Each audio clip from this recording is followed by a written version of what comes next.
জবাবে জেফ বলে, তোমরা কি জানো এই একটি অ্যানাকন্ডার দাম কত? যদি তোমরা এটাকে ধরতে আমাকে সাহায্য করতে, তাহলে আজ আমরা সবাই কোটিপতি হয়ে যেতাম।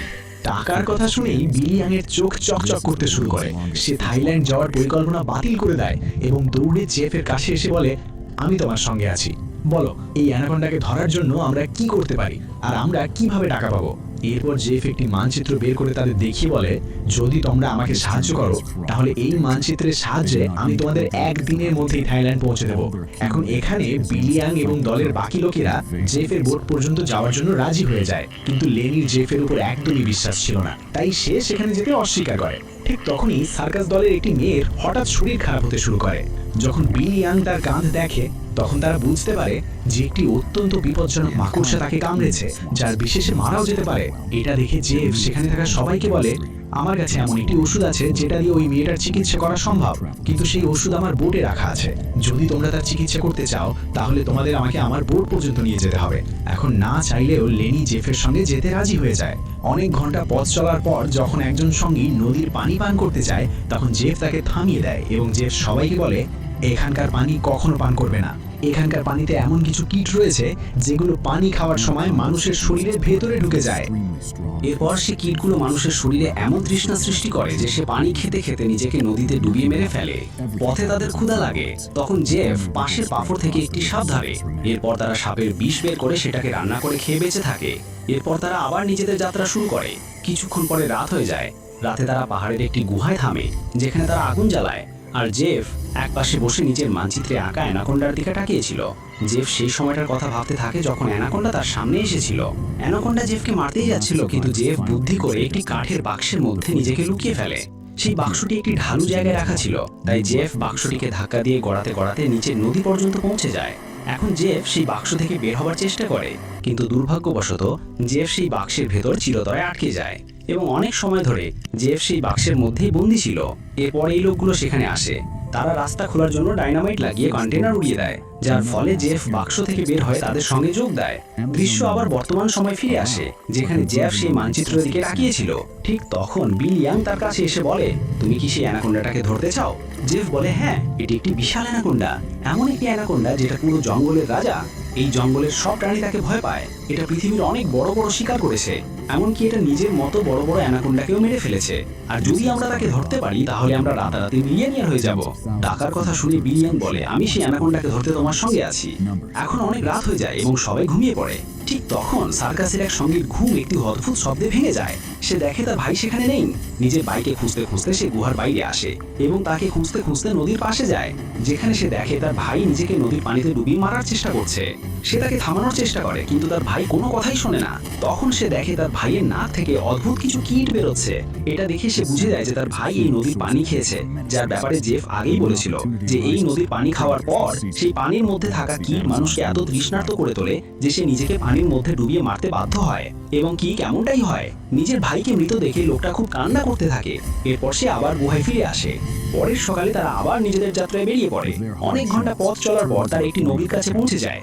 এখন তাদের গন্তব্যে পৌঁছানোর জন্য সেই নদীর ভেতর দিয়ে হেঁটে যেতে হবে। প্রথমে তারা নদীতে নামতে খুব ভয় পাচ্ছিল, কিন্তু অন্য কোনো রাস্তা না থাকায় বাধ্য হয়ে তাদের নদীতে নামতে হয়।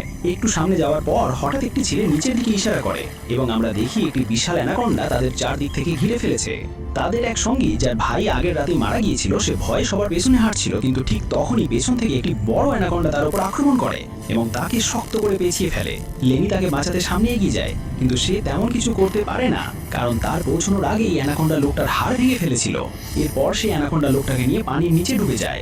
এখন তারা নিজেদের জীবন বাঁচানোর জন্য নদীর মধ্যে সামনে দৌড়াতে শুরু করে। কিছুক্ষণ পরে সবাই শেষ পর্যন্ত জেফের বোটে পৌঁছে যায়, যেখানে জেফ নিজের কথা মতো সেই মেয়েটির জন্য অ্যান্টিডোট দিয়ে দেয়, যার কাঁধে বিষাক্ত মাকড়সা কামড়েছিল। এখন এখান থেকে থাইল্যান্ডের জমিও খুব কাছে ছিল এবং সবাই থাইল্যান্ড যাওয়ার জন্য বেরিয়ে পড়ে, কিন্তু ঠিক তখনই জেফ তাদের থামিয়ে দেয়। আসলে জেফ তাদের এই জায়গায় এনেছিল যাতে সে তাদের টোপ হিসেবে ব্যবহার করতে পারে। জেফ সবাইকে বলে, আমি আমার প্রতিশ্রুতি অনুযায়ী তোমাদের নিরাপদে এখানে নিয়ে এসেছি, কিন্তু এখন তোমাদেরও নিজেদের প্রতিশ্রুতি পূরণ করতে হবে। তোমাদের আমাকে সাহায্য করতে হবে। তখন ছোট ছেলেটি জেফকে বলে, যদি তোমার এই সাহায্য সেই অ্যানাকোন্ডার সঙ্গে সম্পর্কিত হয়, তাহলে আমরা তোমাকে কোনো সাহায্য করব না। তাদের এসব কথা শুনে জেফ নিজের বন্দুক বের করে আর বিলি ইয়াংও ছুরি বের করে তার সঙ্গে যোগ দেয়। বিলিয়াং সাপেকে বলে জেফ যা বলছে তোমাদের সেটা মানা উচিত। এখানে লেনি বলে তোমরা কি পাগল হয়ে গেছো? সেই অ্যানাকোন্ডাকে ধরা খুব কঠিন, তোমরা কেন নিজেদের জীবন হারাতে চাও? জেফ বলে হ্যাঁ তুমি ঠিক বলছো, সেই অ্যানাকোন্ডাকে ধরা কঠিন কিন্তু অসম্ভব নয়, কারণ অ্যানাকোন্ডা যখন খেতে ব্যস্ত থাকে তখন তার মনোযোগ অন্যদিকে চলে যায় আর তখনই তাকে ধরা সম্ভব। এরপর বিলিয়ং এবং জেফ সার্কাস বলের দুইজনকে দড়ি দিয়ে বেঁধে সাপের টোপ বানায়। ছোট ছেলেটি বিলিয়ংকে বলে তুমি এমন কেন করছো? ভাবো যদি আমরা মরে যাই তাহলে তোমার সার্কাসে পারফর্ম করবে কে? এটা শুনে বিলিয়ং জোরে জোরে হাসতে শুরু করে এবং ছেলেটিকে বলে তোমরা কি কখনো ভাবোনি যে আমি এত দ্রুত কয়েক বছরের মধ্যে এত ধনী কিভাবে হয়ে গেলাম? আরে বোকা লোকেরা, আমি তোমাদের থাইল্যান্ডে সার্কাসের জন্য নিয়ে যাচ্ছিলাম না, আমি তো তোমাদের শরীরের অঙ্গ বিক্রি করে অনেক টাকা আয় করতে চেয়েছিলাম, আর এটাই আমার ব্যবসা। কিন্তু এখন দেখো আমি আমার পরিকল্পনা বদলে ফেলেছি।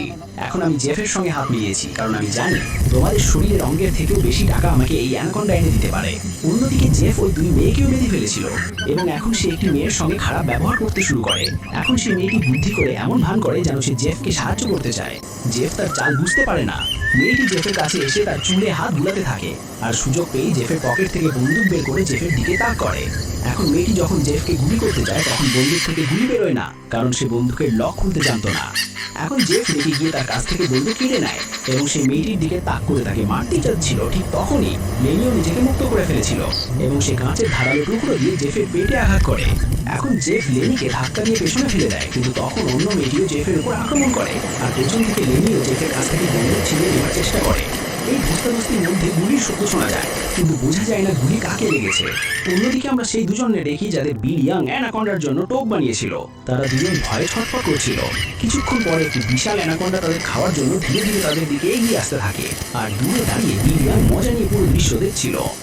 বিলিয়াং অপেক্ষা করছিল কখন সে অ্যানাকোন্ডা তাদের উপর আক্রমণ করবে আর সে দড়ি টেনে অ্যানাকোন্ডাটাকে ধরে ফেলবে। কিন্তু সে জানতো না যে যেখানে সে দাঁড়িয়ে আছে ঠিক তার উপর থেকে আরেকটি অ্যানাকোন্ডা তার উপর আক্রমণ করার জন্য এগিয়ে আসছে। এখন বিলিয়াং সেই অ্যানাকোন্ডাকে দেখার আগে সে তার খুব কাছে পৌঁছে যায় এবং সেই অ্যানাকোন্ডা বিলিয়াং এর উপর আক্রমণ করে তাকে নিজের সঙ্গে তুলে নিয়ে যায়। তখন বিলিয়াং এর হাত থেকে দড়ি ছুটে যায়, যার ফলে অ্যানাকোন্ডা টোপ হিসেবে বাঁধা দুই জনের উপর জাল পড়ে যায়। এতে তাদের জীবন বেঁচে যায়। অন্যদিকে জেফ সেই মেয়েটিকে মারার চেষ্টা করছিল, কিন্তু লেনি পেছন থেকে এসে বড় একটি গার্ড দিয়ে জেফের মাথায় আঘাত করে তাকে অজ্ঞান করে দেয়। জেফ অজ্ঞান হতেই তারা দুজন দৌড়ে নিজেদের দুই সঙ্গীর কাছে পৌঁছে যায় এবং তাদের জাল থেকে মুক্ত করে দেয়। কিন্তু দুর্ভাগ্যবশত জেফের জ্ঞান ফিরে এসেছিল এবং সে তাদের দিকে এগিয়ে আসতে থাকে, কিন্তু ঠিক তখনই একটি বড় অ্যানাকোন্ডা এসে জেফকে নিয়ে যায়। এখন তারা দ্রুত সেখান থেকে বের হওয়ার প্রস্তুতি নিতে থাকে, কিন্তু তাদের এক সঙ্গী হাঁটার অবস্থায় ছিল না, কারণ জেফ আর সেই মেয়েদের মধ্যে ধস্তাধস্তির সময় যে গুলি চলেছিল সেটা সেই মেয়েটির গায়ে লেগেছিল। কিছুক্ষণ পরে সেই মেয়েটি তাদের চোখের সামনেই মারা যায়। এখন বেঁচে থাকে তিনজন নিজেদের জীবন বাঁচানোর জন্য জেফের বোটে উঠে নদী পথে সেখান থেকে পালাতে শুরু করে, কিন্তু ঠিক তখনই পেছন থেকে জিয়াও এর গায়ে কিছু এসে লাগে। যখন সে কান থেকে সেটাকে খুলে দেখে তখন বুঝতে পারে এটা একটি